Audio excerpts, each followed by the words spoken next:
Alright guys, it's been about a year ago since I bought this Pit Boss Lockhart grill smoker, and I've had some questions from people on my videos asking, pros, cons, things like that. Am I still liking it? So this is going to be a follow-up video on this smoker. I do absolutely love this thing still. It puts off some great smoke flavor, especially in that top box. But I'll go over a few things that's nice about this thing, and some things that's not so nice, but it's easy to get through. So coming back at you.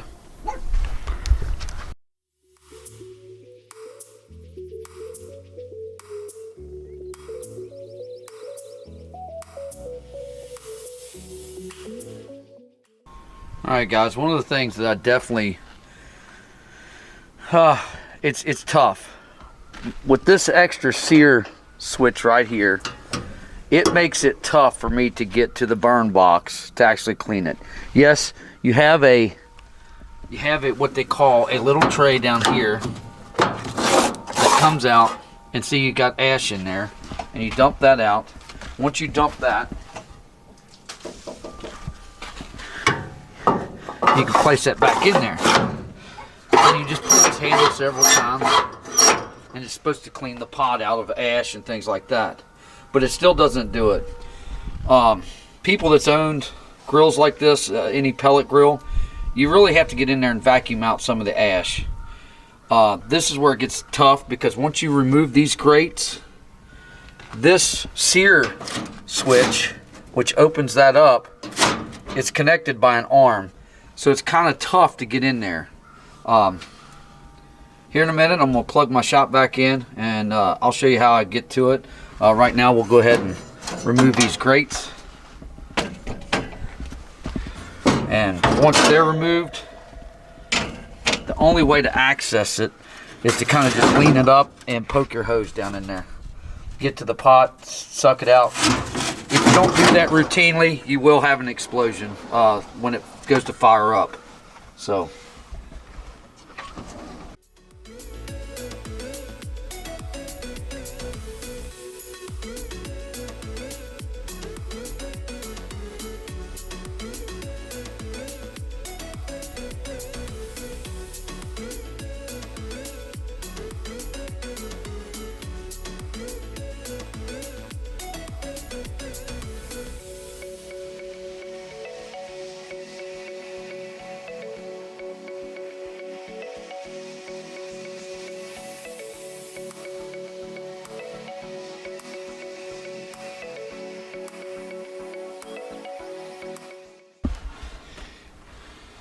alright, now as you can see, that wasn't as bad. I mean, it still can take two people to get that clean sometimes.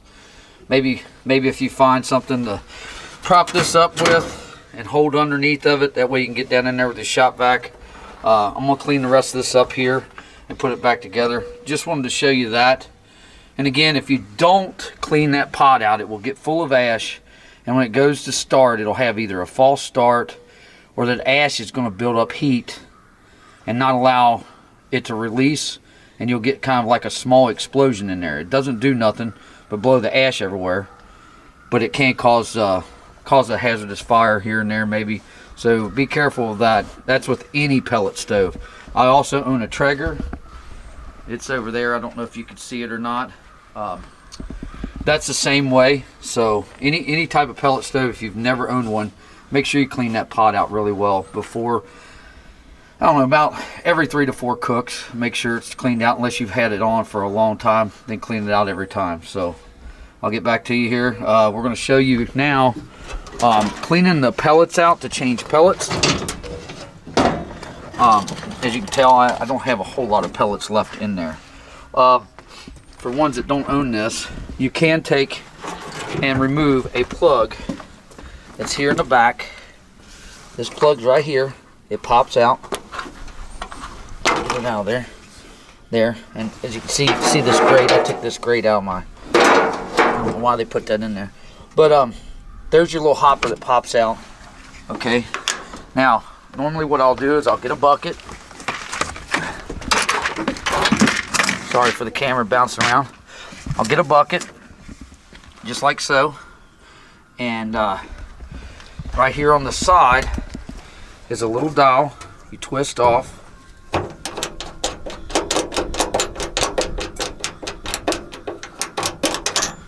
Set that up there. And when you pull this, it opens a chute inside. It opens a slot. So then the pellets come flying out.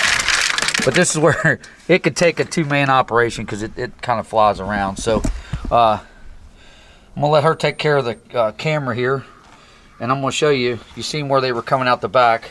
I'll show you what I got to do to get them out of there. So right here is your hopper, but you kind of got to hold your bucket at the same time to catch them in the back. Work them through that hole.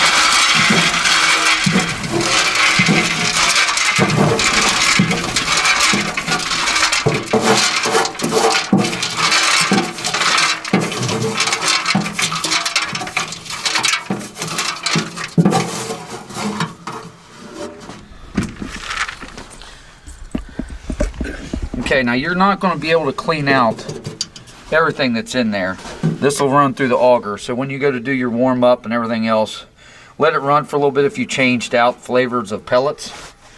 And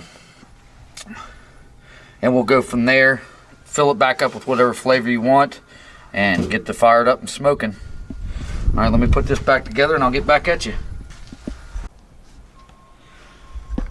All right, guys, I've got the grill all cleaned up, back together. Getting ready to fire this thing up. Again, if you're new to pellet smokers, and again, this is my second one. I do own that Traeger over there again, like I said. Same thing. When you start these things up, it's going to automatically go to smoke. Again, sorry for my hands being dirty, but I did just clean the grill, so I gotta get in here. Once this thing starts up, you want to try and pretty much open things up, because it's going to get quite a bit smoky right off the rip as it's trying to get the fire started. So getting rid of that smoke will actually help out the fire on getting started. You can even open up the sear thing if you want. Again, that's one of the pros. It can be a con also. If you're cooking something down here, I advise to try and cook on either side, because it does get a little bit of a hot spot right there. So again, try and mainly, if you're just going to cook slow, cook them on either side. If you're going to sear, open that up. It will let the flame pop through. Once it does that, then you're fired up and ready to rock and roll to get a little flame sear on everything. If you look in the back, very back there, you've got vents that you can open and close, which helps heat the top box. Now, judging back from this again, the reason I like this smoker so much, a pellet stove, a pellet grill, what actually happens with a pellet grill is when the firebox is firing up and you've got it, you'll hear a fan. You can hear the fan going, and it keeps the fire going. So even on smoke, it will take and flame the pellets up with the fan, and then it'll knock them back down and let them smoke a little bit. With that fan going inside this bottom, if you try and smoke down here, it does the same thing on my Traeger over there. The air circulates, and what it does, it actually barks the meat over faster than what it would up here. So all the time I smoke up here. Like I'm getting ready to put ribs on today. I do my ribs probably like most people, the 3-2-1 method. I'll actually smoke them up here, but when I transfer them to the apple juice pan, I will actually put them in the bottom here. That will heat the apple juice up faster to actually help break down that meat. If I put it back up here, it usually doesn't do as good. So if you want a more direct heat for like that pan trying to bring that temp up on that apple juice, then I'd transfer them down there. But up here, I think the reason that you get so much more smoke flavor out of this box is basically because it doesn't get that air circulating up here.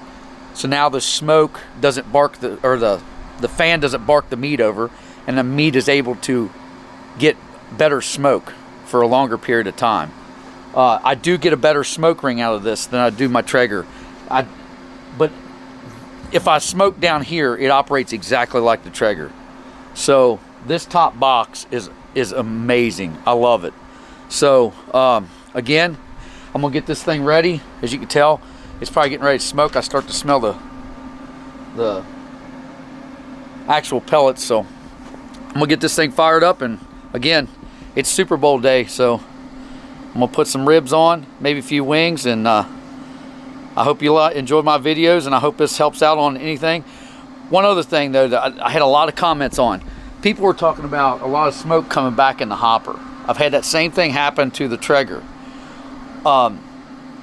What I've found over time that allows that smoke to come back up, it's the type of pellets. Certain name brand pellets, I don't know if they're a drier content or what. It seems like they'll start to amber a little bit up into the auger. Most of the time I use Traeger pellets. Amazing pellets. Every once in a while I'll use Cabela's. So today I'm going to do Cabela's. I think it's the bourbon brown sugar pellets. We're going to try them. So again, if you do get smoke coming back up in your hopper, because that's happened with me on the Traeger also, it's normally the type of pellets I bought. So the Traegers just don't seem to do it. So I usually stick with them. So another little tip.